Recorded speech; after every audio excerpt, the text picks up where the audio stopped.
Hoje nós vamos entender os superpoderes, do Sora e do ChatGPT, mas antes eu quero fazer aqui uma pequena reflexão que pode ser um pouco viajante, mas pensa aí comigo. As linguagens são como sombras do mundo real, entendeu? Concorda? Eu vou explicar melhor. Não estou falando apenas das linguagens de programação, claro que elas também estão incluídas, mas eu estou falando principalmente das linguagens naturais. Português, francês, inglês. Um desafio, tenta pensar sem usar palavras. É complicado, tudo é desenvolvido por meio da palavra. Por isso que as linguagens são como sombras do mundo real. Pensa em xadrez, programação, sentimentos, física, história, tudo isso pode ser representado pela palavra.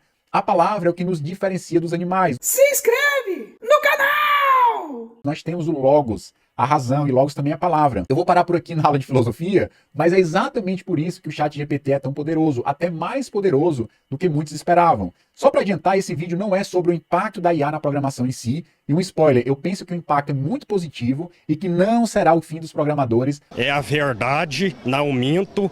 Mas o meu objetivo nesse vídeo é explicar como o ChatGPT funciona da forma mais didática possível. Só um pouco de história, o ChatGPT foi liberado em 30 de novembro de 2022 e atingiu em apenas 2 meses a impressionante marca de 100 milhões usuários mês usando a plataforma. Só para efeito de comparação, o Instagram demorou 30 meses para conseguir a mesma marca. Ou seja, o ChatGPT teve uma adoção 15 vezes mais rápida que o Instagram. E por isso se tornou a aplicação que cresceu mais rapidamente em toda a história da humanidade. O coração do ChatGPT é o LLM, que é a sigla de Large Language Model, ou em português, Grande Modelo de Linguagem, que é um tipo de modelo baseado em redes neurais treinadas usando quantidades massivas de dados. Redes neurais são estudadas, pasmem, há mais de 70 anos. Eu lembro dos meus traumas lá no mestrado trabalhando com redes Perceptron multicamadas, mas deixando de lado aí os meus traumas, algo mudou em 2017 e é por conta dessa mudança de 2017 que nós estamos vivendo toda essa revolução. Eu não sei se vocês viram recentemente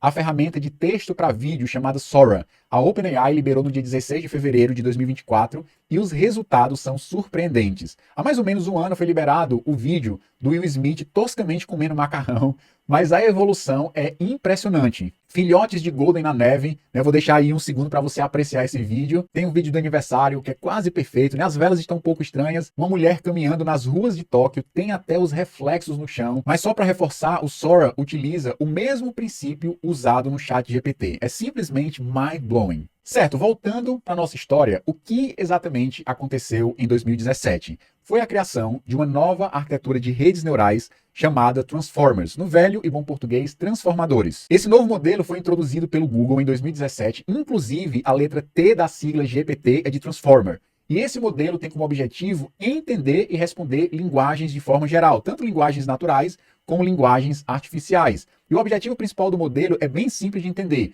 Ele quer prever qual é o próximo token. Esse token pode ser uma palavra, pode ser um caractere que vai ser gerado com base no token anterior. Um token de cada vez. Por exemplo, qual é a cor do céu? Ele vai começar a processar a pergunta e vai gerar cada token por vez. A cor do céu pode variar dependendo de vários fatores. Então ele vai construindo isso e de forma bem simples e resumida é assim que o ChatGPT funciona. Tem um exemplo muito interessante sobre os reviews da Amazon que mostra de forma muito clara como o modelo permite o ganho de superpoderes à medida que é adicionado mais dados e mais máquinas para o processamento. Foi exatamente em 2017 que a OpenAI liberou um outro artigo no qual ela treinava uma rede GPT, que usa os Transformers, que tinha como objetivo descobrir o próximo token, seja uma palavra ou um caractere, de um review da Amazon. O objetivo era bem simples. Depois do treinamento, eles fizeram uma espécie de ressonância no cérebro gerado por essa rede e foi descoberto que a rede fazia a melhor análise de sentimentos do mundo. Ela entendia se o sentimento da pessoa era bom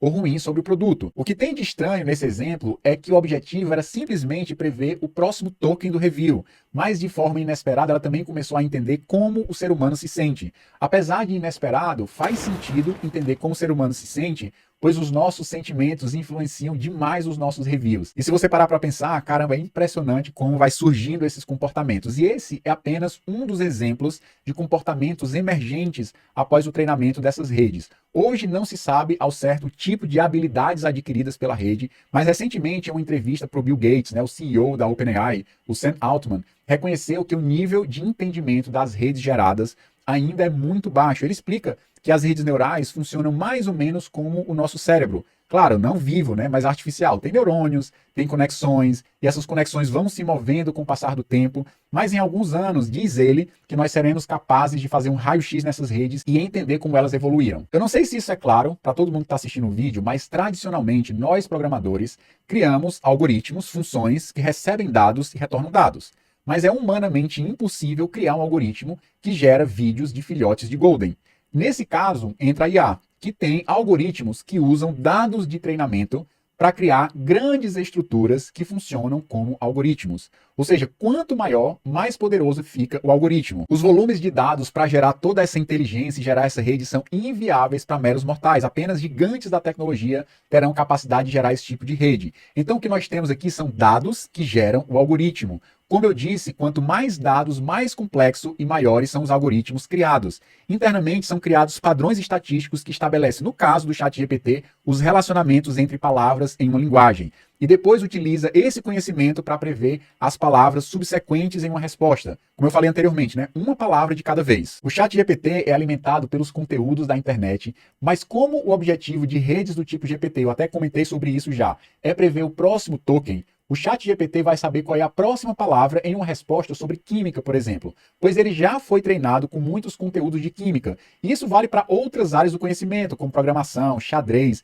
e tudo que pode ser representado em texto. O interessante é que essa arquitetura de transformadores, que originalmente é usada para os tokens de texto, foi adaptada para representar pequenos trechos de espaço e tempo para gerar os vídeos exibidos no Sora. Eu faço minhas as palavras do Bill Gates, né? Eu não esperava que o ChatGPT ficasse tão bom em tão pouco tempo.